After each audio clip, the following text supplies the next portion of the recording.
많은 신학자, 철학자, 시인들이 우리의 인생을 항해에 비유하곤 합니다. 그렇습니다. 우리의 인생은 마치 배가 항구에서 출항해서 목적지까지 떠나게 되는 이 항해와 같습니다. 여러분은 지금 그 항해의 어디쯤 구간을 지나고 계십니까?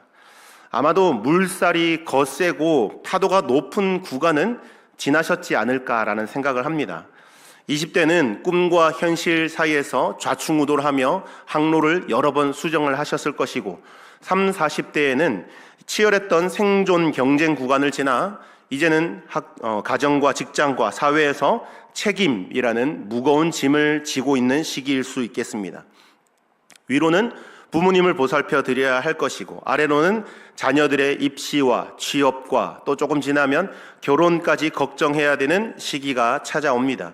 그 구간을 이제 좀 통과하면 살만할 거라고 생각을 하지만 큰 오산이죠. 이제는 손주들까지 봐줘야 되는 항해 구간이 또 기다리고 있습니다.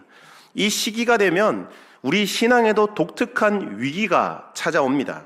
청년 때처럼 신앙의 문제로 격렬하게 고민하거나 반항하진 않습니다. 겉으로 보면 직분도 받았고 예배 생활도 안정적이며 교회 안에서도 충성, 봉사, 헌신 또 여러 가지 모든 활동을 합니다. 그런데 깊이 그 속을 들여다보면 내 안에 이상한 이 허무함과 무기력함이 자리 잡고 있을 때가 있음을 볼 수 있습니다. 내가 지금 어디로 가고 있는 것인가? 이렇게 사는 것이 맞는가라는 그런 근원적인 질문을 던질 때가 있습니다. 뜨거웠던 그 첫사랑의 감격은 식어버리고 신앙생활이 그저 익숙한 습관이 되어버린 것 같은 느낌, 이것이 바로 중년의 영적 위기, 다르게 표현하면 영적인 슬럼프라고 할 수 있겠죠. 오늘 우리가 읽은 이 히브리서는 바로 이런 위기의 구간을 통과하고 있는 성도들에게 주시는 하나님의 편지입니다. 당시 히브리서의 수신자들은 유대교 배경을 가진 그리스도인들이었습니다. 그들은 처음에는 아주 뜨겁게 격렬하게 예수님을 믿고 만났지만 계속되는 사회적인 불이익과 핍박, 그리고 무엇보다도 시간이 지나도 변하지 않는 이 현실, 자기들의 삶의 모습을 보면서 굉장히 지쳐 있었습니다. 그래서 다시 눈에 보이는 의식이 화려했던 유대교로 돌아가고 싶은 유혹을 받고 있었던 것이죠. 오늘날 우리로 말하면 세상의 안락함과 타협하고 싶은 유혹, 적당히 믿고 싶은 유혹이 그들 가운데 찾아온 것이라고 보시면 됩니다. 오늘 본문은 그런 우리에게 영혼의 경종을 울리는 경고이자 동시에 다시 일어설 힘을 주는 처방전과도 같은 말씀이라고 볼 수 있습니다. 간절히 바라기는 오늘 이 말씀을 통해서 영적인 매너리즘에 빠지고 슬럼프에 빠져있는 우리의 영혼이 다시 예수 그리스도의 십자가 앞에 닻을 내리게 되는 복된 시간이 되기를 간절히 축원합니다. 먼저 1절부터 4절을 보시면 이 영적인 표류의 위험성이 얼마나 큰 것인가라고 설명을 합니다. 본문 1절을 제가 다시 한번 읽어보겠습니다. 그러므로 우리는 들은 것에 더욱 유념함으로 우리가 흘러 떠내려가지 않도록 함이 마땅하니라. 아멘. 히브리서 기자는 우리 신앙의 상태를 배에 비유한다라고 말씀드렸죠. 여기서 이 흘러 떠내려간다, 둥둥둥 떠내려가는 것을 형상화합니다. 이 흘러 떠내려간다라는 표현은 헬라어 원어로 파라레오라는 뜻입니다. 파라레오. 이 단어는 굉장히 시각적인 단어입니다. 우리 한번 상상을 해보겠습니다. 강이나 바다 위에 배가 한 척 떠 있다고 생각해 봅시다. 그런데 이 파라레오라는 뜻은 뭐냐면 그 배가 닻을 내리고 있지 않은 상황, 혹은 항구에 묶어두었던 그 밧줄이 풀어져 버린 상황이라고 생각하시면 되겠습니다. 그러면 그 배는 어떻게 될까요? 가만히 그 자리에 잘 서 있을까요? 아닙니다. 물결이 흐르는 대로 바람의 영향을 따라서 서서히 조용히 조금씩 떠내려 간다는 것이죠. 이 파라레오라는 단어에는 또 다른 의미가 하나 더 있는데요. 이 반지가 손가락에서 헐거워져서 주인이 모르는 사이에 빠져버리는 것, 이런 의미도 있습니다. 사랑하는 성도 여러분, 이 영적인 표류의 무서운 특징이 두 가지가 있는데요. 첫 번째로는 소리가 없다는 것입니다. 배가 떠내려갈 때 막 폭주족들이 오토바이 타는 것처럼 그런 시끄러운 굉음을 내지 않습니다. 그런 것처럼 우리가 죄를 짓고 타락할 때도 처음부터 막 무거운 살인죄를 짓는다던가 간음을 한다던가 그런 죄를 짓는 것이 아닙니다. 아주 조용한 틈을 타서 우리 안에 세상이 침투해 오는 것입니다. 두 번째 특징은요, 영적 표류는 무의식 중에 일어난다는 것이죠. 우리 성도들 가운데는 내가 오늘부터 하나님과 멀리해야지, 내가 오늘부터 하나님을 밀어내야지, 그렇게 결심하는 성도들은 없을 것입니다. 다만 오늘은 좀 피곤한 것 같으니까 기도회를 좀 쉬어봐야 되겠다. 이번 주일에 중요한 약속이, 외국에서 중요한 손님이 왔는데 이번 주일 예배는 한 주 건너뛰어야 되겠다. 쉬어도 하나님 이해해 주시겠지. 그렇게 정말 사소해 보이는 작은 소홀함들이 모여서 어느새 정신을 차려보면 나도 모르게 나는 그런 의도를 가지고 한 것이 아닌데 하나님과 먼 거리가, 이미 거리가 많이 벌어져 있는 것을 발견하게 될 수 있습니다. 여러분, 이 세상의 조류는 굉장히 강력합니다. 절대로 만만하게 보거나 무시해서는 안 되는 것입니다. 죄악된 본성을 가진 세상은 끊임없이 우리를 하나님 반대편으로 밀어내려고 시도 때도 없이 틈을 찾고 있는 것입니다. 담임 목사님께서 이런 말씀 자주 하셨죠. 우리의 영성은 가만히 있으면 유지되는 것이 아니라 점점점 퇴보된다라고 말씀하셨습니다. 이것이 여러분 영적인 중력의 법칙입니다. 내가 이만큼 쌓아놨으니 내가 지금부터 조금 쉬어도 유지되겠지, 천만의 말씀이에요. 신앙생활은 계속 끊임없이 노력하고 끊임없이 시간을 들이지 않으면 그때부터는 타락하고 점점점 퇴보하게 되는 것입니다. 그렇다면 이렇게 영적 표류에 빠지지 않기 위해서 우리는 어떻게 해야 할까요? 본문 1절에서 그 해답을 제시하고 있습니다. 뭐라고 기록하고 있냐면 들은 것에 더욱 유념함으로 라고 처방합니다. 여기서 이 들은 것은 무엇이냐면 사도들을 통해서 우리에게 전해주신 예수 그리스도의 복음, 바로 그것이 들은 것이고요. 유념하다라는 단어가 나오는데 이 유념하다, 이 단어를 우리가 좀 깊이 살펴볼 필요가 있습니다. 이 단어는 헬라어로 프레스코라는 단어인데 그 의미를 풀어보면 배를 항구에 단단히 묶어두다, 또 다른 표현으로는 마음을 온전히 쏟아붓다, 고정시키다 라는 그런 의미가 있습니다. 주 안에 사랑하는 여러분, 우리의 신앙은 저절로 지켜지지 않습니다. 우리가 살아가는 이 세상은 치열한 영적인 전쟁터입니다. 우리가 느끼지 못하고 보지 못할 뿐 지금도 여러분 영적인 전쟁터를 살아가고 있으십니다.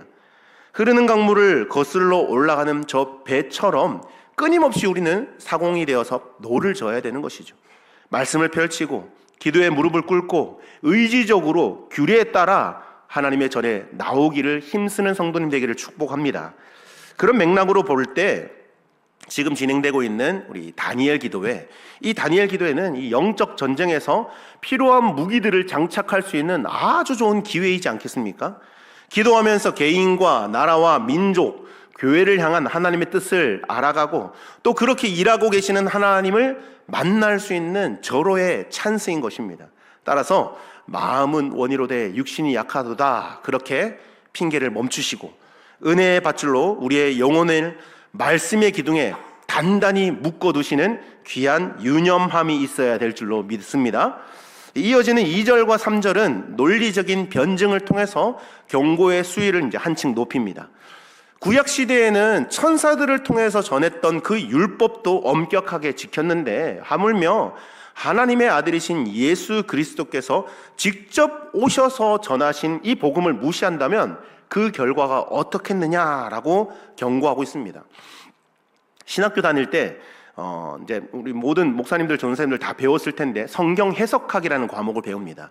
이 성경 해석학 중에 더 큰 것으로의 논증이라는 개념을 배우게 됩니다. 이게 어떤 개념이냐면 특별히 예수님께서 신약 성경에서 하신 말씀들을 살펴보면 이 기법이 상당히 많이 등장하고 예수님이 즐겨 사용하시는 기법입니다. 주로 나오는 표현이 하물며 무엇일까 보냐, 하물며 무엇 하지 않겠느냐, 이게 이제 더 큰 것으로의 논증법이거든요. 대표적으로 마태복음 6장 30절에 이 표현이 나옵니다. 오늘 있다가 내일 아궁이에 던져지는 들풀도 하나님이 이렇게 입히시거든 하물며 너희일까 보냐, 믿음이 적은 자들아. 많이 알고 있는 말씀이죠. 그 뒤에 마태복음 7장 11절 말씀 보시면 너희가 악한 자라도 자식에게 좋은 것을 줄 줄 알거든 하물며 하늘에 계신 너희 아버지께서 구하는 자에게 좋은 것을 주시지 않겠느냐. 똑같은 기법입니다. 하물며 무엇 하지 않겠느냐. 최소한 이것도 사실인데 저것은 두말할 나위가 없다라는 강조 화법을 지금 설명하고 있는 것입니다. 성경에서 하나님의 은혜의 풍성함이나 심판의 엄중함을 극대화하여서 표현할 때 주로 사용되는 것이 더 큰 것으로의 논증법입니다. 지금 이 본문의 2절, 3절이 그 기법으로 말씀을 하고 있는 것이죠. 천사들을 통해 받은 율법도 지키면서 하물며 하나님의 아들이신 예수 그리스도께서 직접 오셔서 하신 말씀은 당연히 그 복음을 어겨서야 되겠습니까? 그 말을 하는 것입니다. 이어지는 3절도 보시면 우리가 이같이 큰 구원을 등한히 여기면 어찌 그 보응을 피하리요? 라고 말씀합니다. 자, 여기서 이제 큰 구원이라는 단어가 나오죠. 어떤 분들은 이제 이게 질문을 던질 수 있습니다. 구원이면 구원이지, 뭐 큰 구원이 있고 작은 구원이 있습니까? 라고 생각할 수 있겠지만, 서두에서 말씀드렸다시피 히브리서는 굉장히 신학적인 책입니다. 그러다 보니 신학적인 개념을 어느 정도 이해하고 읽으면 훨씬 도움이 되고 은혜가 됩니다. 여기에 나오는 큰 구원이라는 신학적인 개념도 마찬가지입니다. 이 개혁주의 신학, 특별히 우리 교회가 속한 장로교단, 이 합동측 장로교단에서 가르치는 구원이라는 개념은 전 우주적인 사건을 뜻합니다. 성부 하나님께서 창세전에 우리를 선택하셨고 성자 예수님께서 우리 죄를 대신하여서 친히 우리를 대신하여 대속의 죽음을 당하셨으며 성령 하나님의 거듭나게 하심이 합작하여 이루어낸 어마어마한 역사의 사건입니다. 이 신학을 약간 좀 어중간하게 아시는 분들은 이렇게 질문할 수 있습니다. 목사님, 이 칼빈의 5대 강령 중에 성도의 견인이라는 교리에 따르면 한 번 구원받은 사람은 절대 버림받지 않는다고 하는데 여기 본문에서 흘러 떠내려간다. 이 말은 구원이 취소된다라고 여겨야 되는 것 아닙니까? 그렇게 질문을 던질 수 있습니다. 여러분, 참으로 거듭난 성도는 결코 구원을 잃어버리지 않습니다. 하나님께서 반드시 붙들어 주십니다. 그러나 이 경고는 무슨 말이냐면 구원의 탈락 가능성을 말하는 것이 아니라 구원의 가치를 모르는 자들에 대한 엄중한 경고의 말씀이고 참된 믿음의 증거를 보이라는 촉구의 말씀인 것입니다. 정말 구원받은 자라면 이렇게 큰 구원을 가볍게 등한히 여길 수 없다라는 표현의 방법인 것이죠. 예수 그리스도께서 피 흘려 주신 이 놀라운 구원을 세상에서 얻을 수 있는 지위나 명예보다 못하게 여기고 우리의 자녀들의 성적보다 가볍게 여기고 내 자존심보다 하찮게 여기면서 나는 구원받았다라고 말하는 것은 말이 되지 않는다는 것이죠. 등한히 여긴다는 것은 적극적인 반대가 아니라 이 소홀함입니다. 가장 소중한 것을 가장 하찮게 여기는 태도, 이것이 바로 하나님 앞에서 심판받을 태도인 것이죠. 사랑하는 여러분, 우리는 주님의 은혜로 구원받은 하나님의 자녀들입니다. 믿으십니까? 이것보다 더 크고 위대한 소식이 또 어디 있겠습니까? 우리는 날마다 이 구원에 대한 감격과 감사를 누리며 살아가야 될 줄로 믿습니다. 이어지는 본문 5절부터 8절까지를 보시면 히브리서 기자가 이제 시편 8편을 인용하며 화제를 전환합니다. 이 시편 8편 우리가 이제 찬양으로도 많이 부르죠. 여호와 우리 주여 주의 이름이 온 땅에, 이런 이제 찬양 많이 부르는데 이 시편 8편을 가져와서 지금 이제 설명을 합니다. 하나님께서 이 세상을 누구에게 맡기셨는가 하는 문제죠. 5절을 보시면 장차 올 세상을 천사들이 아니라 사람에게 복종하게 하셨다라고 말합니다. 계속해서 6절부터 8절을 보시면 하나님은 인간을 잠시 동안 천사보다 못하게 하셨으나 결국 영광과 존귀로 관을 씌우시고 만물을 그 발 아래 복종하게 하셨다라고 말씀합니다. 여러분, 이것이 창조 때 하나님이 우리에게 주신 원래의 신분입니다. 우리의 이 위치가 바로 이 위치였다는 것이죠. 창세기 1장 28절을 문화명령이라고 합니다. 이 땅에 생육하고 번성하고 충만하고 이 땅을 다스려라 라는 그 명령이죠. 그 명령처럼 인간은 하나님의 대리 통치자로서 온 우주를 다스리고 경영하는 왕 같은 존재로 지음받은 것입니다. 그러나 여러분, 이 성경의 선포와 우리 현실 사이에는 너무나 큰 간격이 있는 것 같습니다. 8절 하반절 말씀을 한번 주목해 보실까요? 지금 우리가 만물이 아직 그에게 복종하고 있는 것을 보지 못하고, 여러분, 이 말씀이 얼마나 우리의 가슴을 아프게 만들고 후벼 파는지 모릅니다. 성경은 우리가 왕 노릇한다라고 하는데 실제 우리의 삶은 어떻습니까? 왕 같은 삶을 살고 계십니까? 만물을 다스리고 계십니까? 만물을 다스리기는커녕 이 만물에게 오히려 다스림을 받고 있지 않습니까? 물질의 문제 앞에서 비굴해질 때가 있지 않습니까? 건강검진 결과 소식 그 하나 때문에 내 마음이 억장이 무너져 내릴 때가 있지 않습니까? 내 배로 낳은 자식, 그 자식도 내 마음대로 되지 않아서 참 속을 끓일 때가 많죠. 직장 상사의 말 한마디에, 거래처의 갑질에 우리의 자존심은 철저하게 짓밟히는 것 같습니다. 영광과 존귀에 가는 온데간데 없고 우리 머리에는 이 스트레스와 탈모만 남는 것 같습니다. 이것이 타락한 세상의 현실이라는 것이죠. 아담의 범죄로 인해서 죄가 세상에 들어왔고 땅은 저주를 받았으며 인간의 통치권은 상실되었습니다.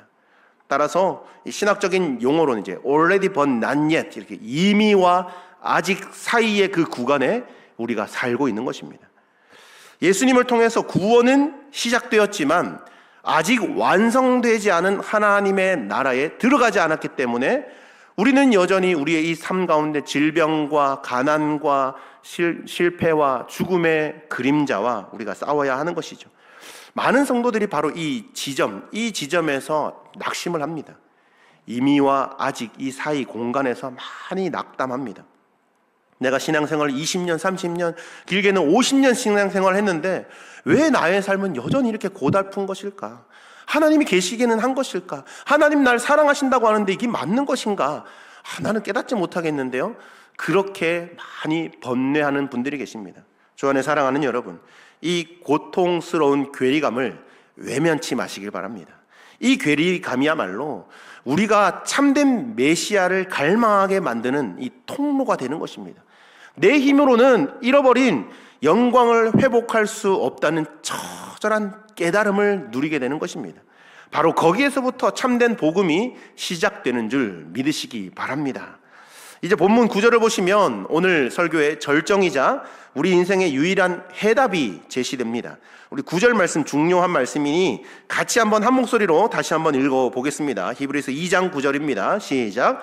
오직 우리가 천사들보다 잠시 동안 못하게 하심을 입은 자 곧 죽음의 고난 받으심으로 말미암아 영광과 존귀로 관을 쓰신 예수를 보니 이를 행하심은 하나님의 은혜로 말미암아 모든 사람을 위하여 죽음을 맛보려 하심이라. 아멘. 자, 이 구절의 시작은 오직이라는, 한국어로는 오직이라고 하는데 영어 성경을 보면 but이라고 합니다. 우리가 오직 그러면 only 영어로 이렇게 표현할 수 있는데 영어 성경 보시면요, but, 그러나 앞에 문맥을 다시 바꾸는 그런 상황이죠. 그런 접속사로 시작합니다. 현실은 암담하지만 눈을 들어 보면 전혀 다른 차원의 세계가 보인다라는 것을 이제 설명을 하는 것입니다. 본문을 기록한 히브리서 기자는 암담한 현실 앞에서 어떻게 권면을 합니까? 현실을 그냥 긍정해라, 받아들여라, 너 자신의 너 안에 있는 잠재력을 깨워라, 그렇게 권면하지 않습니다. 뭐라고 권면하냐면 예수를 보라라고 말씀합니다. 이 예수를 보다, 이 보다에 사용되는 이 헬라어 블레포멘이라는 것은요, 건성으로 그냥 이렇게 쭉 훑어보는 것이 아닙니다. 여기서 보다라는 것은 주목하여 응시하다, 시선을 고정시키다라는 그런 의미입니다. 육신의 눈으로 보면 실패한 내 인생이 보입니다. 그런 세상의 눈으로 보면 큰 파도가 나를 덮칠 것처럼 보입니다. 그러나 믿음의 눈을 들어 예수를 바라볼 때 우리는 더 놀라운 사실을 발견하게 됩니다. 바로 예수님이 잃어버린 인간의 영광을 회복하신 참 사람이라는 사실을 우리가 볼 수 있게 되는 것을 믿으시기 바랍니다. 여러분, 눈에 보이는 것이 다가 아니라는 것입니다. 우리 육신의 눈에 보이지 않지만 그 이면에 감추어진 세계, 우리의 영적인 눈으로 보고 해석해야 되는 상황과 환경이 있다는 것을 꼭 깨달으셔야 합니다. 담임 목사님께서 자주 말씀하시죠. 정말 어려운, 목사님만 아시는 그 문제 때문에 멀리 이제 혼자 고민하시고 기도하시고 계시는데, 멀리서 누군가 밑에 바닥에 떨어진 걸 이렇게 줍더래요. 근데 아무리 목사님은 머니까 안 보이던 거예요. 근데 뭔가 그 사람의 눈에는 보이니까 집어서 그걸 챙기는 것 아니겠나라는 그 마음을 품고 그 즉시로 짐을 싸서 내려오셔서 그 어려운 문제, 정말 절체절명의 위기였던 그 문제를 그 딱 하나의 원리를 쥐고 내려오셔서 해결하셨다. 그 말씀을 들으면서 마음에 깨닫는 것이 있습니다. 보이는 것이 다가 아니구나. 보이지 않지만 존재하는 것이 있구나라는 걸 우리가 깨달을 수 있어야 됩니다. 여러분, 우리 위로자 되시는 우리 예수님은 본래 하나님이셨습니다. 천사들이 경배하는 분이셨지 않습니까? 그런 분이 천사들보다 잠시 동안 못하게 되셨다라고 말씀하는 거죠. 이것을 이제 영어로는 incarnation, 이게 성육신이라고 합니다. 그분은 우리처럼 배도 고프셨고요, 피곤하기도 하셨고요, 눈물도 흘리셨습니다. 우셨죠. 그리고 땀도 흘리셨습니다. 성도 여러분, 우리의 이 고달픈 인생 누가 알아줍니까? 남편이 압니까? 자녀들이 압니까? 아무도 그 깊은 속을 달래줄 수 없고 모릅니다. 그러나 우리 주님은 다 아시는 줄 믿습니다. 우리 주님은 나를 누구보다도 잘 이해하시는 분이신 줄 믿습니다. 왜냐하면 그분이 친히 인간이 되셔서 인생의 쓴맛과 배신의 아픔, 육체의 그 한계를 뼛속 깊이 체험하신 분이시기 때문입니다. 주님의 고난은 우리의 고난을 체휼하는 위로가 됩니다. 이어지는 구절은 예수님이 죽음의 고난 받으심으로 말미암아 영광과 존귀의 관을 쓰셨다라고 선포합니다. 세상은 고난을 피하고 영광을 얻으라라고 말합니다. 피할 수 있으면 피해. 그래서 최대한 영광을 누려라고 말합니다. 그러나 우리 기독교의 진리는 그렇지 않습니다. 고난을 피하지 않죠. 고난을 통과한 영광입니다. 예수님은 십자가라는 죽음의 고난을 피하지 않고 정면 돌파하셨습니다.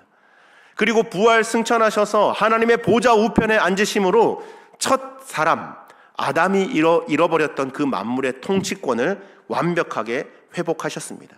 이것이 우리에게 왜 중요할까요? 머리 대신 예수님이 승리하셨다면 그의 몸된 교회인 우리도 반드시 승리할 것이기 때문입니다. 지금 우리가 이 땅에서 겪고 있는 고난은 여러분 무의미한 고난이 아닙니다. 예수 안에서 우리는 장차 나타날 영광으로 빚어가고 있는 것인 줄 믿으시기 바랍니다. 노 크로스 노 크라운 아시죠? 십자가 없이는 멸류관 없습니다. 고난 없이 어떻게 영광 얻을 수 있겠습니까? 예수 그리스도의 그 피 없이 삶이 없듯이 우리 안에 다가오는, 우리의 삶에 다가오는 여러 가지 고난, 고통, 슬픔, 좌절, 이 모든 것들을 통과하여서 하나님이 예배하신 놀라운 영광의 관을 쓰게 될 줄로 믿습니다. 예수님이 가신 그 길을 우리도 따라가면 반드시 영광의 면류관을 쓰게 될 줄로 믿습니다. 마지막 9절 하반절은 이 모든 일이 하나님의 은혜로 말미암아 모든 사람을 위하여 죽음을 맛보려 하심이라 라고 말씀하죠. 자, 죽음을 맛보다. 여기에서 이 맛보다라는 표현은 그냥 우리 주부들이 이렇게 간이 잘 되었나 손 찍어서 이렇게 혀끝에 대보는 그 정도 맛보는 개념이 아니고요. 헬라어적인 표현으로 보면 어떤 경험을 온전히 겪다라는 의미입니다. 몸으로 체험하고 겪는 것입니다. 예수님은 십자가에서 하나님과 단절되는 영적인 죽음, 지옥의 형벌을 남김없이 다 들이키셨습니다. 저와 여러분이 마셔야 할 그 죄의 삭, 진노의 잔을 예수님이 대신 마셔주신 것이죠. 그래서 여러분, 더 이상 우리가 마셔야 될 이 진노의 잔, 심판의 잔은 비어 있는 것입니다. 우리는 더 이상 심판의 잔을 마실 필요가 없습니다.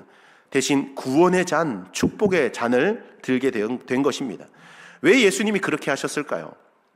우리에게 그만한 자격이 있습니까? 우리가 교회에서 나름대로 봉사, 헌신하고 헌금도 잘해서 그렇습니까?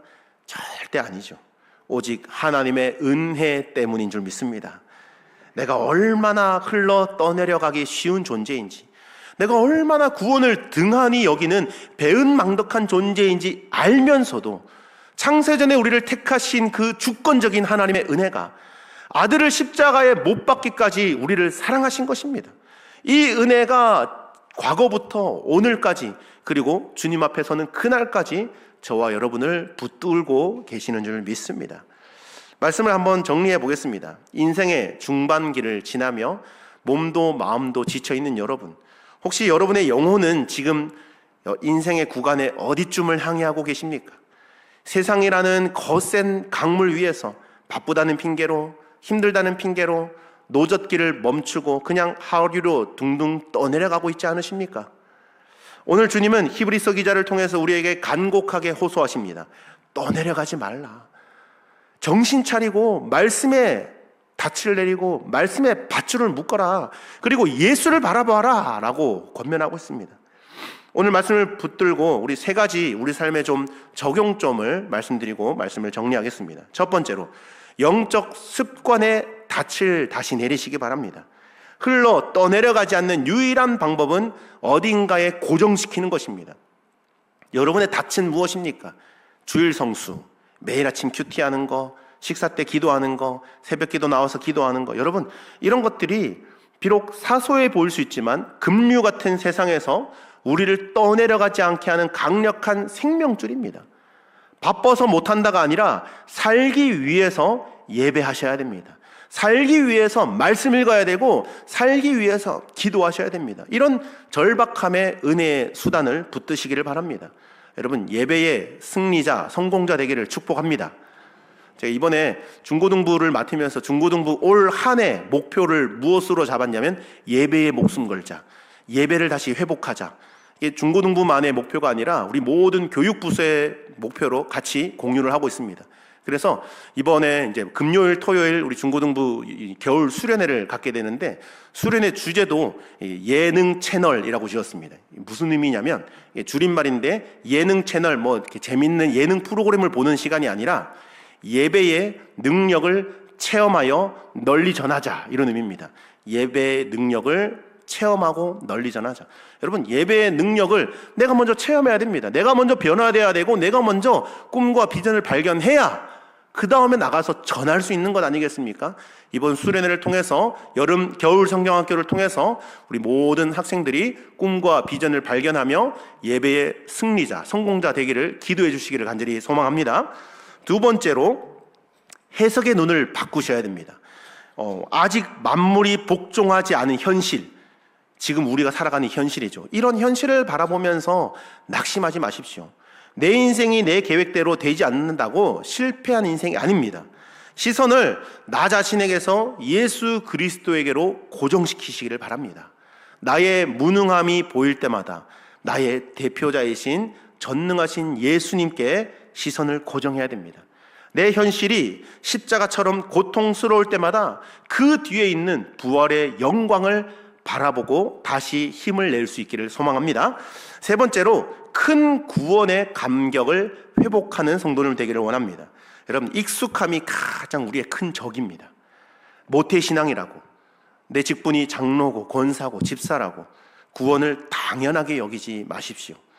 오늘 십자가 앞에 다시 서시기를 바랍니다. 나 같은 죄인 살리려 죽음을 맛보신 그 사랑에 다시금 가슴 뛰는 감격이 회복되기를 간절히 구하시기를 바랍니다.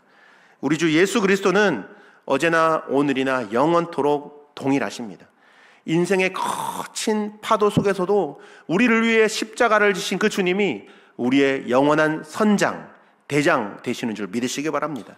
그분을 믿고 의지함으로 둥둥 떠내려가고 바람 따라 물 따라 표류하는 인생이 아니라 천성을 향해 힘차게 달려가는 복된 인생 되시기를 주님의 이름으로 간절히 축원합니다.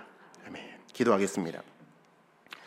사랑과 은혜가 충만하신 하나님 아버지, 감사합니다. 인생의 무거운 짐을 지고 때로는 방향을 잃고 흘러 떠내려가던 저희들을 오늘 말씀의 자리로 불러주시니 감사합니다.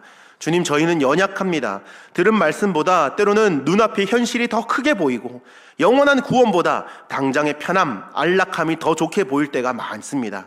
이러한 저희들의 어리석음과 나태함을 용서하여 주시옵소서. 이 시간 간구하오니 성령께서 우리의 눈을 열어주시옵소서. 만물이 복종하지 않는 것 같은 답답한 현실 너머에 영광과 존귀로 관쓰시고 온 세상을 통치하시는 예수 그리스도를 바라보게 하여 주시옵소서. 우리 분당중앙교회 성도들의 지친 어깨를 위로하여 주시고 다시 한번 복음의 밧줄을 단단히 붙잡을 수 있는 새 힘을 허락하여 주시옵소서.